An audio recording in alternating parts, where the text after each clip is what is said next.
Kroger Delivery has one mission: to deliver the freshest food right to your door. That's why our drivers are pros. Our trucks are refrigerated. And when it comes to low prices, we always deliver. With $20 off your first order of $75 or more, there's no better time to get in on the action. Mission accomplished. Restrictions apply. See site for details. Stay tuned for Mystery Theater.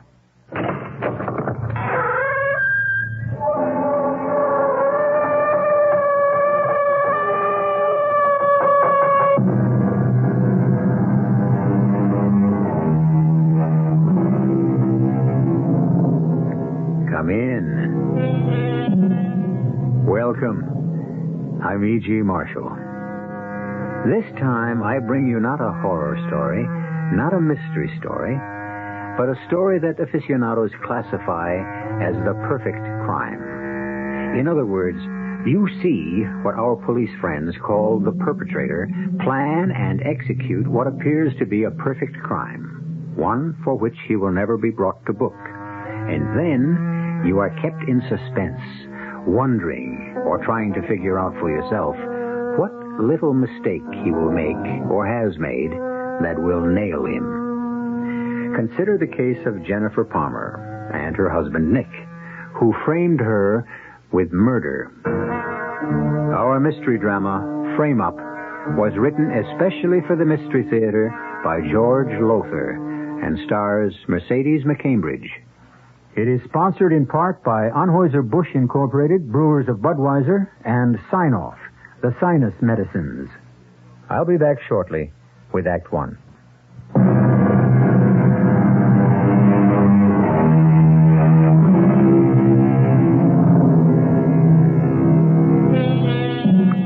Lounging in this big, comfortable leather chair of mine, I sometimes get to speculating on whether I could try anyhow, to commit the perfect crime. It must require a great deal of nerve and the conviction, I suppose, that one is a highly superior human being, vanity of one's self, contempt of others. These would surely be two characteristics of whoever planned a perfect crime. Nick Palmer possessed both in abundance, but they were carefully concealed most of the time under a veneer of charm. Unhappily, so far as Jennifer, his wife, was concerned, that veneer had cracked long ago. Divorce. That's precisely the word I used, Nick. Divorce. But, Jen, dear, on what grounds would you divorce me? In the 4 years of our marriage, you have been unfaithful at least 4 times. You can't prove that. And using the power of attorney I gave you, you mishandled my money. You can't prove that either. Well, luckily, I don't have to prove that. I had only to revoke the power of attorney, which I did this morning. Oh, dear, I don't like that. No, I don't like that at all. I didn't expect you would. I don't much like the idea of divorce either. It's bad for my, practice. What practice? You haven't bothered to take on a law case in more than a year. Well, that's true. I don't believe in working if you don't have to. And, of course, misusing my money, you haven't had to. Look, let me ask you a couple of questions, do you mind? Go ahead. Have I in any way tried to interfere with your personal wishes, in any way as a husband tried to keep you from whatever you might have wanted? Such as? Well, you know how I feel about Sheila and the expense of keeping her at the Lawrence School. If you'd tried to get me to take her out of the Lawrence School, you'd have failed, and you know it. Sheila is my daughter, not yours. And she is also a special child. Special? Yes. A special child who needs the special treatment she gets at the Lawrence School. All right, we won't go into all that again. Have I ever asked you to give up those so-called art lessons of yours? So-called? What are you talking about? Well, you've been going to Chatterton's studio twice a week for nearly 2 years. And what of it? What's wrong in having a hobby? Oh, is that all Chatterton is to you? A hobby, hmm? Chatterton is an old friend, and I'm very fond of him. But that's all. Well, now, I don't like to strip you of your security blanket, my darling. But you leave me no option. What are you getting at? Just this, Jen.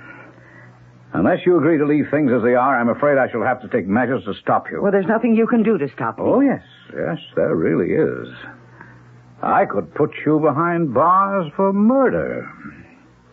You what? Frame you. Frame me? With murder?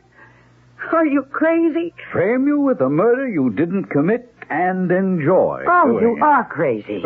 Crazy enough to see you put behind bars for 10 to 20 years at least. More than sufficient time for me to enjoy your money. Huh? Now then, will you drop the divorce and reinstate the power of attorney? Of course not. And what's more, I want you to pack your bags and get out of this house at once. Oh, now, Jen, where would I go? I don't care where you go. All I know is I can't bear being in the same house with you. Well, in that case, shouldn't you be the one to leave? I like the house, and really, I like you, Jen. I don't mind being with you one little bit. You... Oh, very well. I'll leave. Anything to be rid of you. Goodbye. Not goodbye, my darling. Not yet.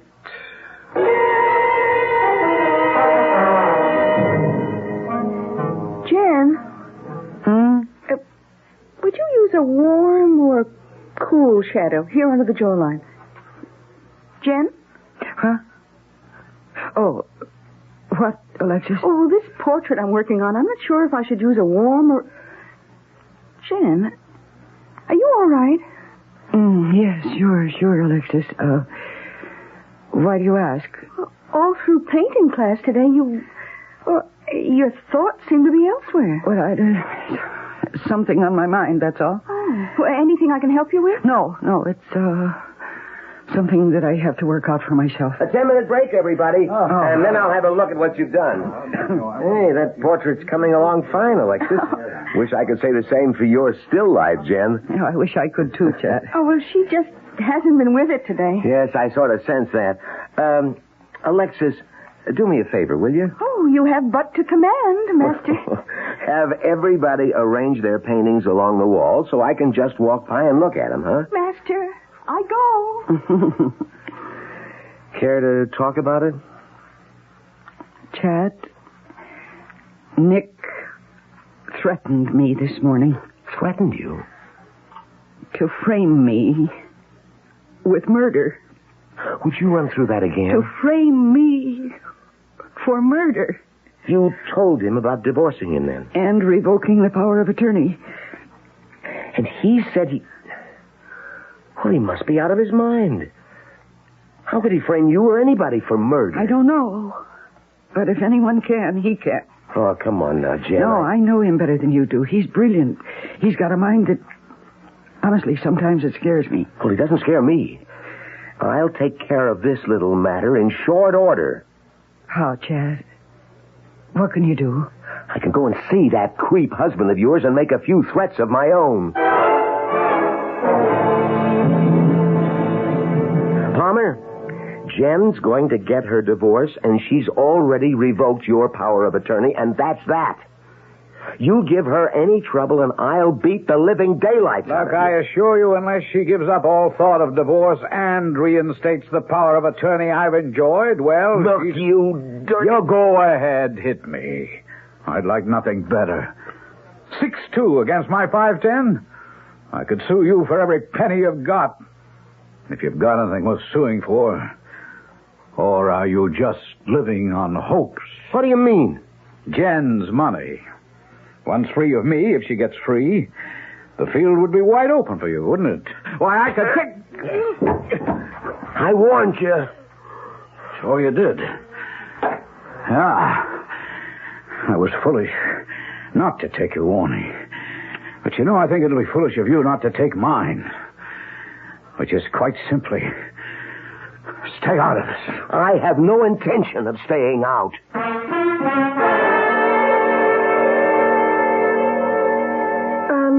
Tube of zinc white, and then, let's see, a couple of tubes of ultramarine, cerulean, cad red light.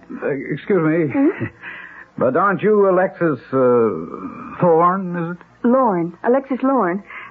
I'm afraid I I'm don't Jennifer know. Palmer's husband, Nick. You and I met about a year ago? Oh, I chatted in the studio, of course, when you attended the student art exhibit. Yeah, that's right. Well, this is a pleasure. Jen asked me to pick up some paints for her, and I run into you. My lucky day. How nice of you. No. It's always a pleasure to meet a pretty girl again. Tell me, Miss Lawn, is your hobby still portrait painting? Oh, you remembered. Yes, it is. Well, the thought crossed my mind when I saw your work at the exhibit. Look, wouldn't it be a nice idea to give Jen a portrait of me on some occasion or other, a birthday, anniversary, and running into you accidentally like this? Look here. How would you like to do a portrait of me? Me? Yes, you see, we have a 5th wedding anniversary coming up in a month, and I'd like nothing better than to give Jen a portrait of myself. Oh, but I'm only an amateur, Mr. Palmer. What's that got to do with it? I'm sure Jen would be doubly pleased if the portrait were painted by you. Well, yes, she might. Well, what do you say then? Well, all right, I'll do it. Good, that's swell. Oh, not a word to Jen, of course. Oh, of course not. Could we, could we begin tonight, do you think, in my study at home? Your study? But if I come to your house and she sees me... Oh, she won't. She's going to the Lawrence School tonight to see her daughter, Sheila. Oh, yes. Poor little thing. So if you could come along, say, about 8:30? Yes, I can and I will. And thanks ever so much, Mr. Palmer. I don't mind telling you that this is my first commission. And hopefully not your last. Hopefully. Jen, don't say no. I beg you, don't. Our whole marriage depends on it. What marriage, Nick? Jen, give me this one more chance, and I promise I'll make everything up to you. I'll spend my life making it up to you. Nick, I have no intention of giving you power of attorney I don't want that. That's what I'm trying to tell you, why I want to talk with you. I realize what a mess I made of things, and I'd like the chance, just one chance, to make amends. Well... You'll come, I know you will. 9 tonight, please. All right, Nick. I'll see you at 9.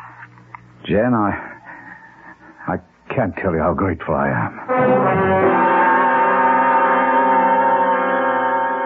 Turn just a little more to the left, huh? Toward the light of the lamp. Like so? Perfect.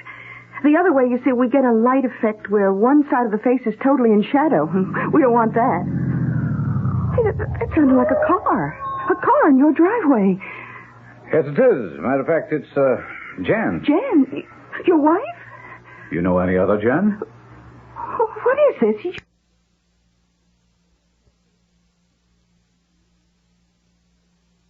Some kind of game? You don't want your portrait to... That's what you just took from that drawer. It's a gun. Yes, I'm, sorry to dash your hopes, Alexis. Dash my hope. Remember you told me this was your first commission, and I said hopefully it wouldn't be your last? Sorry, dear, it is. Oh.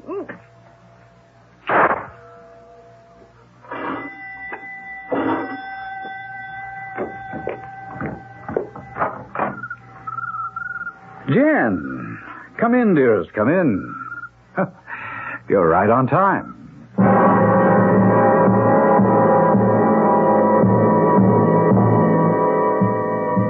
So Jennifer Palmer walks into a trap, and the trap is sprung. Nick promised her he'd frame her with a murder, and from where I sit, he's well on his way to keeping that promise. I'll return shortly for Act 2.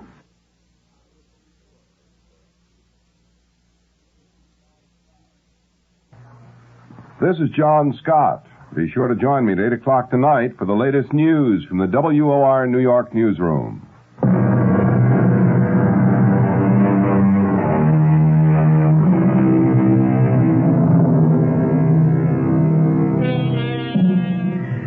Well, now, we've been discussing the perfect crime, and we have seen Nick Palmer take the first step toward the accomplishment of his perfect crime by inviting Alexis Lorne to paint his portrait, and then in cold blood shooting her dead as his estranged wife Jennifer rings the front door buzzer.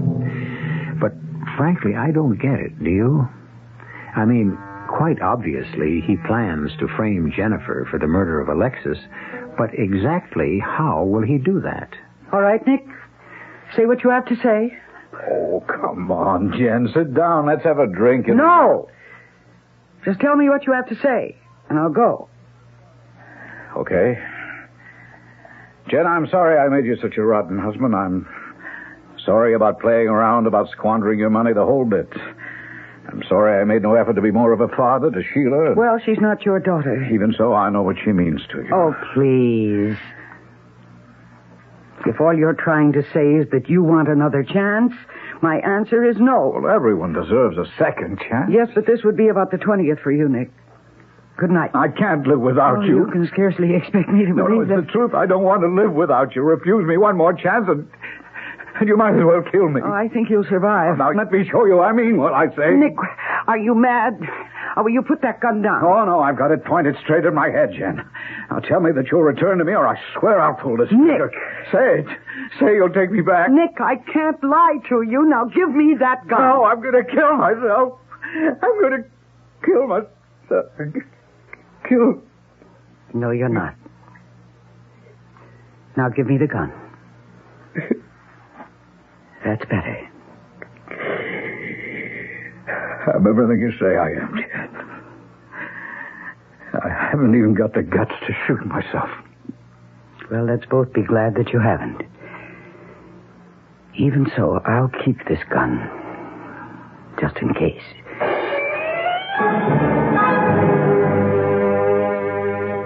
You took the gun away from him just like that?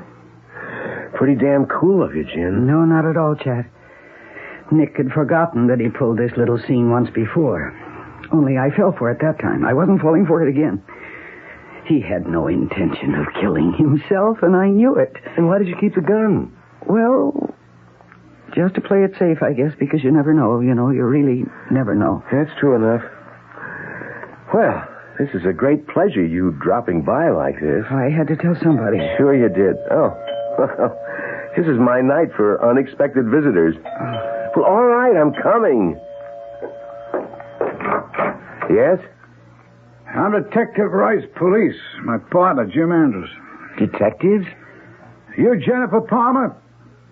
Yes, I am. Hi, Mrs. Palmer. I hereby arrest you on suspicion of murder. Suspicion of... It's my duty to tell you that it's your right to refuse Now, to... wait a minute. What in the world You are better stay out of this, bud. One thing more, Mrs. Palmer. Anything you say can be used in evidence against you. Okay, let's go. Yes, of course. But murder... Just a minute. Will you open your bag, please? It's my handbag, yes. Sure. This the gun you used? The gun Oh, no. No! Never mind, just come along. No. No, I'll keep the handbag.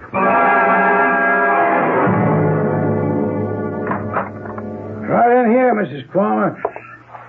This is her, Lieutenant. Oh, sit down, Mrs. Palmer. We found the gun, .25 automatic, in a handbag. I sent it on to the lab for tests. Okay, thanks. Now, you want a cup of coffee? Oh, no, thank you, ma'am. Lieutenant. Oh. Detective Lieutenant McCluskey. Lieutenant.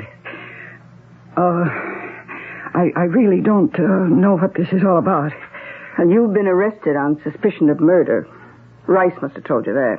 Oh, yes, but... Well, you murdered somebody or not? Of course not. You didn't, huh? Of course not. You know anybody named Lorne? Alexis Lorne? Alexis, yes. Yes, she's in a painting class I attend at the Chatterton studio. Not anymore, Mrs. Palmer. What? She's dead. Alexis is dead? Yeah, and that's why you're here, on suspicion of killing her. I assure you don't want that coffee. Oh, yes, I will, thank you. Well, why would I kill Alexis Lorne? You tell me. Oh, here. Thank you. I guess maybe I better tell you. Now, about 2 hours ago, 9:25 to be exact, we got a call from your husband, Nicholas Palmer, from your home. He said a murder had been committed. We get there, we find this girl, Alexis Lorne, has been murdered. Shot to death. So, what is that to do with me? You care to tell it now, or you want me to tell it? You? Drink your coffee.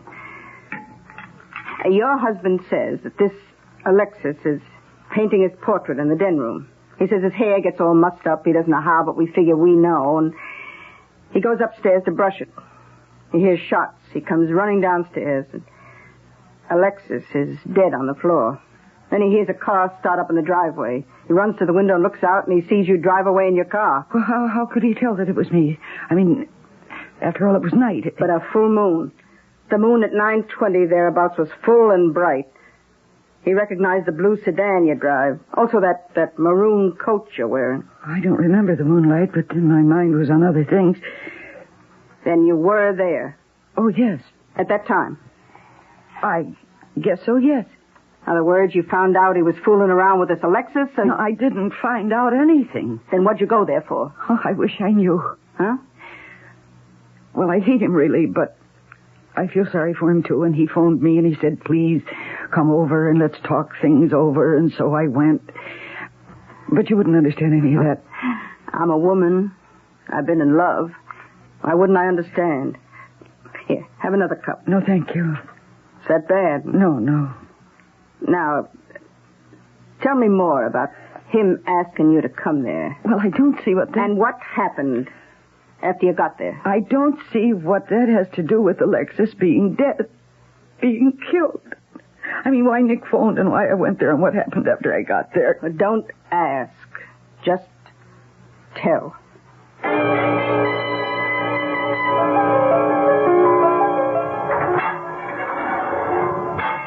Oh, Chad. Oh, how you doing, Jen? Oh, well, I'm doing. Oh, Jen. Chad. I didn't know what to bring. Candies out, figure. And flowers, funereal, so I brought this. Oh, it's sketch pad and drawing pencil. Thank you, Chad. Oh, it keeps you occupied. I ran over to Lawrence School, saw Sheila. Chad? Oh, she's fine. Nothing to worry about. How are you? I'm awful. Sure, but listen. You've got a friend. You?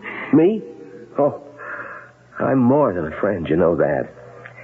Anyhow, I could be if you ever let me. McCloskey. Lieutenant McCloskey? I asked to see her, and she said okay. She believes your story, but the evidence is against you. 100%. He framed me. He said he'd do it, and he did it. The way I see it is that he shot Alexis to death, timing it at the moment that I arrived. And then a little later he went into that act about shooting himself, knowing that I'd take the gun out of his hand so that my fingerprints are on the gun. And the whole rotten mess about my divorcing him for infidelity and the mishandling of money. Chet, what about the money? I mean, I'm thinking about Sheila. The money... He's tied it up. Somehow, don't ask me. It's legal mumbo-jumbo, things I don't understand. Like, you could have been free on $100,000 bail, but he blocked that, said you were unfit and so on. Unfit? Well, I guess I shouldn't have said that. What do you mean, unfit? Well, that sounds like something to do with Sheila. Well, is it, Chad? Listen now. I'm listening, for heaven's sake, Chad, please. All right. He's moving already. He's moving to get control of your money, of Sheila, of everything. But he can't do that. Do you think he can?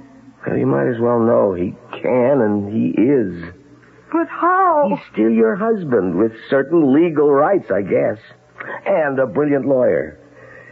Jen, I don't understand these things. It takes a set of mental muscles I never had, but he can do it, and he's doing it, and there's only one out for you. For me and Sheila, you mean? Sheila? Yes, it's the money he's after. That's all he's ever been after. That's all he's ever wanted. And if I'm convicted, it will mean the death of Sheila. He'll take her out of the Lawrence School, and he'll put her away somewhere. No, he wouldn't do that. We'll never let him do that. How can we stop him? How? McCloskey, she says it's a matter of his word against yours. Plus the evidence against me. Well, yes, that too. Yes, that too. There are the prints, my prints on the gun. And the fact that I was divorcing him for playing around. His story that he was playing around with Alexis and that I heard about it and blew my stack. And I was there. And the coroner says she died approximately at the time I was there.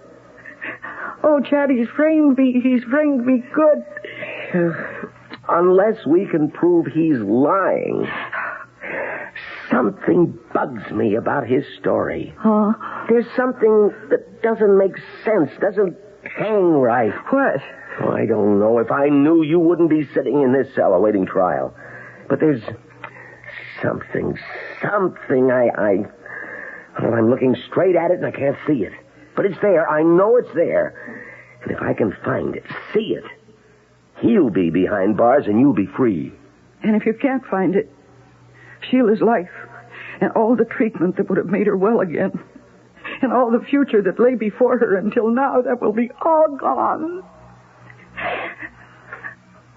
Why you look at me like that? All you want is what's best for Sheila. All I want is what's best for you. That's because you love your daughter more than anything else in the world, and I... And you?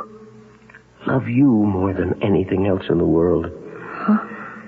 Oh, well, whatever it is I'm looking at and can't see, whatever's staring me in the face that I can't find, I better see it. I better find it. Come now, what could be staring Chatterton in the face? What vital clue he can't see? If it's staring him in the face, it's staring us in the face, too. And I don't see a thing. Do you? I'll be back shortly with Act 3.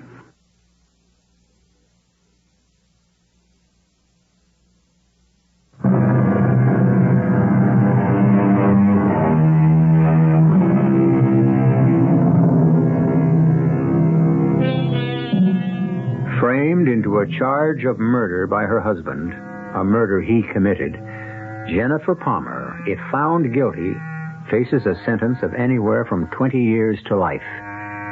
But if the thought of spending years in prison for a crime she didn't commit is torment to Jen, the prospect of what lies ahead for her young daughter Sheila is agony. For Sheila, a special child, needs constant professional care and treatment. Care and treatment that will surely be withdrawn if Nick Palmer gains custody.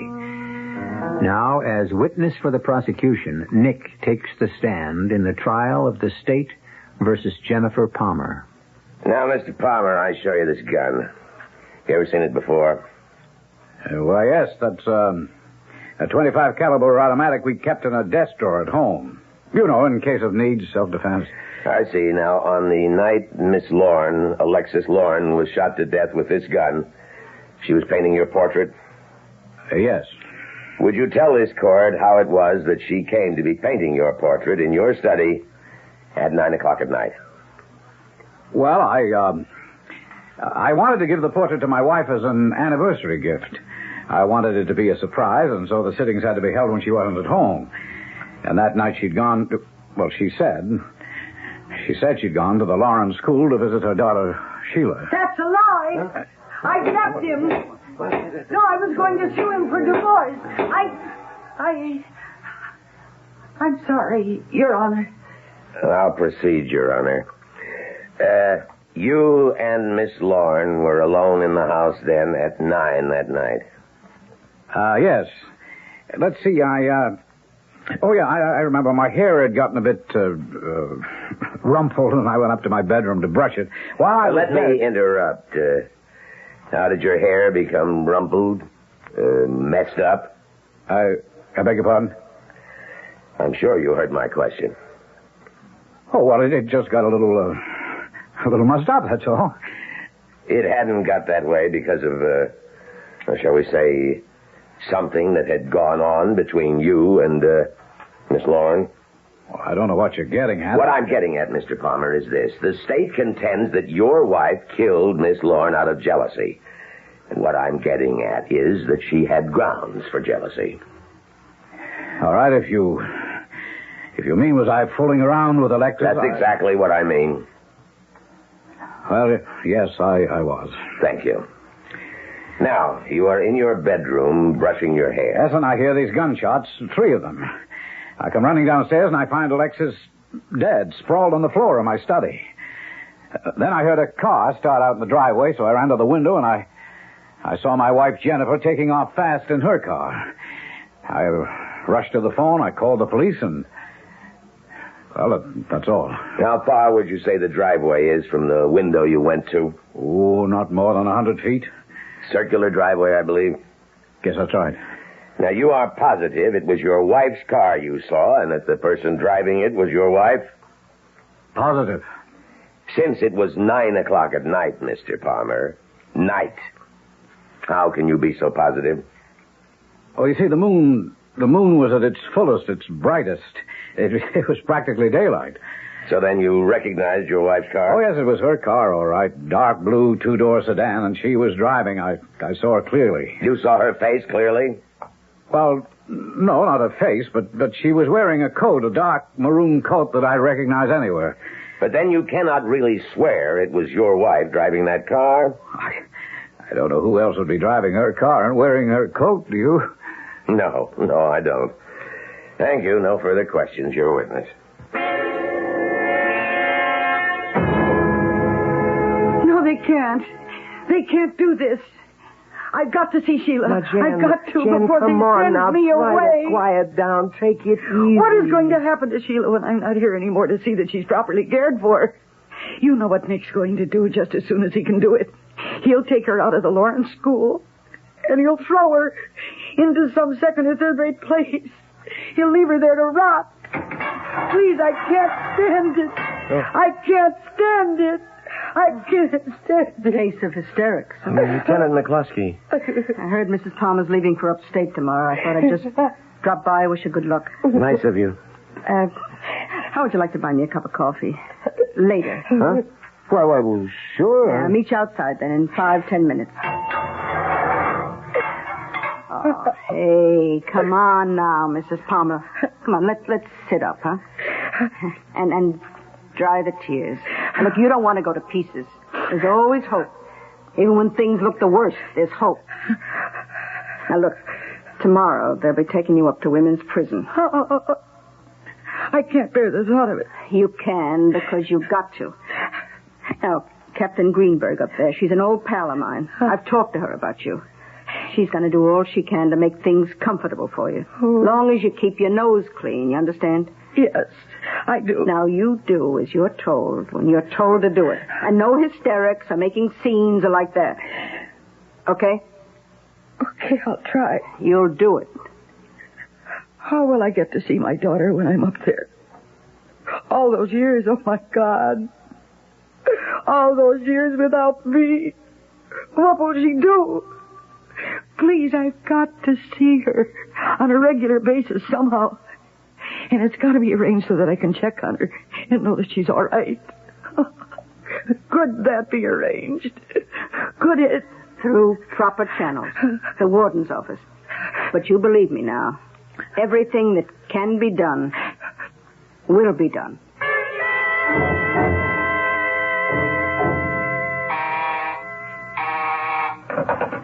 Lieutenant McCluskey. Of course. Send him in. Oh, don't tell me, Chat. From the look on your face, it's clear you've just come from seeing Jen in women's prison. From seeing her in the infirmary in women's prison. Mac, I think she's dying. Oh, come on. I mean it. Not seeing Sheila all these months. Nick refusing to bring her to the prison, refusing to let anybody else take her, and And now learning that the kid's been placed in well, you know the kind of institution. I'm afraid I do. But how did she learn about that? He wrote and told her, the dirty creep. Oh. Nick wants to kill her, and he's succeeding. You should have seen her. I saw her last week. Well, Chad, I wish there was something I could do, something somebody could do. But there isn't. It was her story against his, but unfortunately for her, all the evidence was against her, even to the moonlight. Moonlight? Oh, it being a bright moonlit night. That didn't just happen, you know. Nick Palmer planned things that way. Planned everything for a night when there would be a full moon. Yeah. And tricked her into grabbing the gun away from him. Damn, if I could only... Only what, Chad? There's something, for months now, it's been gnawing at the back of my mind. Something. What kind of something? Something that's wrong with Nick Palmer's story. Something that doesn't fit. It's staring me in the face, yet I can't see it. Are you sure it isn't just, wishful thinking? I mean, you want to prove Jen's innocent. I want to save her life, because that's what's at stake now. And no, it isn't wishful thinking. There is something. And by heaven, I'm going to find it. Nick Palmer lied, and whatever the something I'm looking for is, it'll prove he lied. All right, coffee break over, class. Settle down, settle down. Now, we'll return now to our discussion of color, and no questions, please, until I'm finished. Great artists haven't just used colors in their work. They have intimately understood, felt, experienced color. Now, here is a tomato. I hold it up to the sunlight, and we see that its color is red. Or so we mistakenly think. The simple fact of the matter is that the tomato isn't red. The tomato in and of itself has no color at all. It's sunlight that gives it color. Why? Because sunlight, and only sunlight, contains color. The colors of the solar spectrum we can see in a rainbow. What happens is that an object, any object, absorbs all the colors of the spectrum. All the colors in sunlight except one. A tomato absorbs all spectrum colors but red.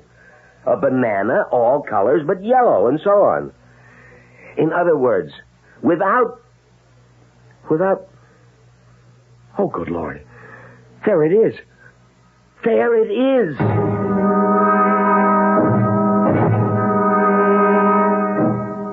Lieutenant McCluskey, please, and hurry.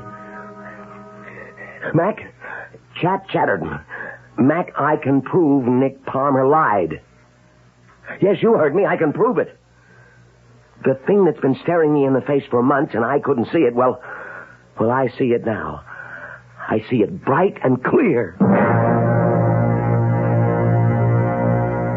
Oh, now, wait a minute. You barge into my house, Chatterton, along with this Lieutenant McCluskey, and you tell me that you're here to test out my story about what happened that night? So first of all, Mr. Palmer, we didn't barge in. We asked to come in. Second of all, unless you've got something to hide, you'll go along with my request. Hide? Oh, what would I have to hide? The fact that you lied when you said you recognized your wife's car driving off out of that driveway out there, even noted the color of her coat, when the fact is you couldn't have recognized either. What are you talking about? It was a bright moonlight night. It was so bright it could have been daylight. Only it wasn't. Wasn't? It wasn't daylight. And there's a big difference between moonlight and daylight. Oh, moonlight. A very big difference. Moonlight, daylight, I saw what I saw. I saw Jen's two-door blue sedan and Jen at the wheel. All right, I didn't see her face, just her coat, a dark maroon coat. You're positive of that? Well, I swore it under oath, didn't I? Yes, you did. Now all I'm asking you to do is prove what you said was the truth. If you were telling the truth, you will.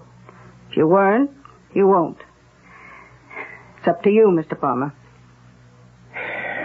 Okay, what do you want me to do? Well, there's a full moon tonight. Come and look. There. You can see the driveway just as you saw it on the night of the murder. Clear and bright as daylight, you said. Ah, that's right. And now what I'm going to do, using this little two-way radio of mine, is to order one of my men, Detective Rice, to parade, you might say, a number of cars past you as you stand here in the window. Now, don't concern yourself with the drivers, the colors of their coats, or like that. You just pay special attention to the colors of the cars, okay? Look, Lieutenant, this is silly. Okay, Ed. Send the first car through.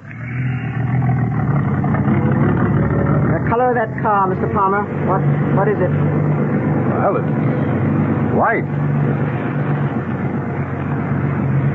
Next car, Ed. Name that color. Quick. It's, black. Next car, Ed. What color? Well, it's black, too. Oh, wait a minute. It could have been... Yes? Well, I don't know. Next car. Name it. Green. Next car. No. Hold up, Ed. I think that's enough. Well, are you satisfied, Lieutenant? Satisfied enough to say this, Mr. Palmer. That you lied when you said you recognized your wife's car and the coat she was wearing. Lied? I don't know what You said the first car that came around the driveway was white. All right, it was. No. It was powder blue. You said the second car was black. But it was a dark blue. It was what? The third car was a deep shade of green, but you called it black. Well, I wasn't sure of that one. I started to change my mind. Exactly. You started to change your mind. You weren't certain. Because in no case, with no car, could you really say for sure that is its color. Mr. Palmer, you lied when you gave your first statement to the police, and lied under oath when you gave testimony in your wife's trial. There's more than enough evidence here to reopen this case. And what's more, Mr. Palmer, to open an inquiry into exactly why you lied.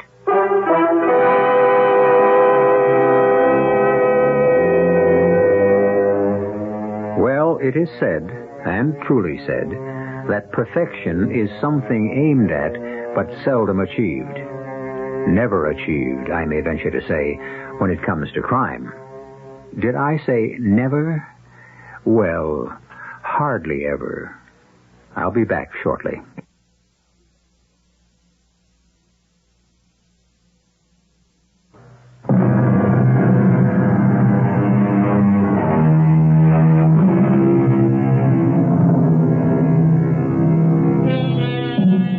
I'm sure you'll want to know that Jen was quickly released from women's prison and is today happily married to Jack Chatterton. Sheila, Jen's daughter, continues at a school for special children, where she is responding very well indeed to treatment and therapy. Our cast included Mercedes McCambridge, Leon Janney, Bryna Rayburn, and Ian Martin. The entire production was under the direction of Hyman Brown. Radio Mystery Theater was sponsored in part by Sign-Off, the Sinus Medicines, and Anheuser-Busch Incorporated, Brewers of Budweiser. This is E.G. Marshall inviting you to return to our Mystery Theater for another adventure in the macabre. Until next time, pleasant dreams.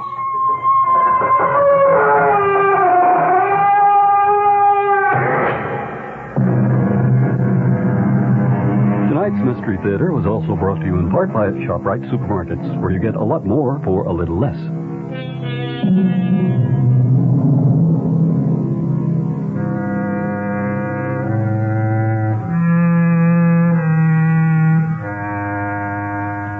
The preceding program was furnished by CBS Radio. What is a summer festival, the Big Apple, and a bicentennial too? Right. New York is.